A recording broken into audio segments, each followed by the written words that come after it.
Hi പ്രിയപ്പെട്ടവരെ, ഞാൻ ഊത്തുപുലി ബഷീർ. വിശുദ്ധ ഖുർആനിലെ ഏറ്റവും വലിയ ആയത്ത് സൂറത്തുദ്ദൈനിലാണ്. ഈ സൂറത്തുദ്ദൈനിലെ ഈ വലിയ ആയത്തിൽ പറയുന്നത് കടങ്ങളെക്കുറിച്ചാണ്. കടം കൊടുക്കുന്നതും കടം വാങ്ങുന്നതിനെ കുറിച്ച്. ഒരാളെ കയ്യിൽ നിന്നൊരു ക്യാഷ് കടമായി വാങ്ങുന്ന സമയത്ത് ആ വാങ്ങുന്ന സമയത്ത് തന്നെ അവൻ്റെ മനസ്സിലൊരു നിയ്യത്തുണ്ടാവണം, ഇത് ഞാൻ അവന് തിരിച്ചു കൊടുക്കുമെന്ന്. അങ്ങനെ തിരിച്ചു കൊടുക്കുന്ന സമയത്ത് ആ നിയ്യത്ത്, ഞാൻ അവന് തിരിച്ചു കൊടുക്കും എന്നുള്ള നിയ്യത്ത് അവൻ്റെ മനസ്സിലുണ്ടെങ്കിൽ ആ കടത്തിനോടൊപ്പം അള്ളാഹു അവനെ സഹായിക്കുന്നതാണ്.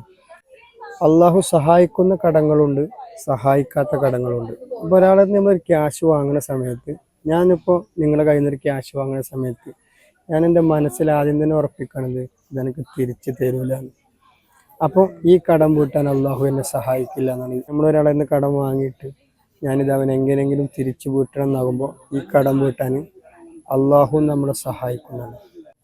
ഏറ്റവും കൂടുതൽ ബന്ധങ്ങൾ തകരാനുള്ളൊരു കാരണം കടമാണ്. കാരണം പല സുഹൃത്ത് ബന്ധങ്ങളും ഈ കടത്തിന്റെ പേരിൽ നല്ല നല്ല നല്ല ഒരുപാട് അടുത്ത ബന്ധങ്ങൾ പോലും ഈ കടം കൊടുത്തതിന്റെ പേരിൽ പിന്നെ നമ്മൾ ഫോൺ എടുക്കാതാവും, ആരെ വിളിക്കാതാവും, ആരടുത്ത് പോവാതാവും. അതൊക്കെ നല്ല ബന്ധങ്ങളെ അകറ്റാൻ ഏറ്റവും നല്ല മാർഗം എന്ന് പറയുന്നത് ഒരാൾക്ക് കടം കൊടുക്കലാണ്. നബി സല്ലല്ലാഹു അലൈഹി വസല്ലമ ഒരാളെ മരണസമയത്ത് അദ്ദേഹത്തിന്റെ മയ്യത്ത് നിസ്കരിക്കാൻ ഇമാമത്ത് നിന്നില്ല എന്ന് വരെ പറയുന്നുണ്ട്. അദ്ദേഹത്തിന്റെ കടം ആരെങ്കിലും വീട്ടാതെ. ഞാൻ എൻ്റെ ജീവിതത്തിൽ ഈ കടവുമായി ബന്ധപ്പെട്ട് എനിക്ക് ഏറ്റവും സങ്കടകരവും പക്ഷെ സന്തോഷവുമായ ഒരു അനുഭവം ഉണ്ടായിട്ടുണ്ട്. നമ്മുടെ തൊട്ടടുത്തൊരു പ്രദേശത്തിൽ ഒരു ചെറുപ്പക്കാരൻ, 30-35 വയസ്സുള്ളൊരു ചെറുപ്പക്കാരൻ മരിച്ചു പോയപ്പോൾ അദ്ദേഹത്തിന് വലിയ കടബാധ്യതയുള്ളൊരു മനുഷ്യനാണ്.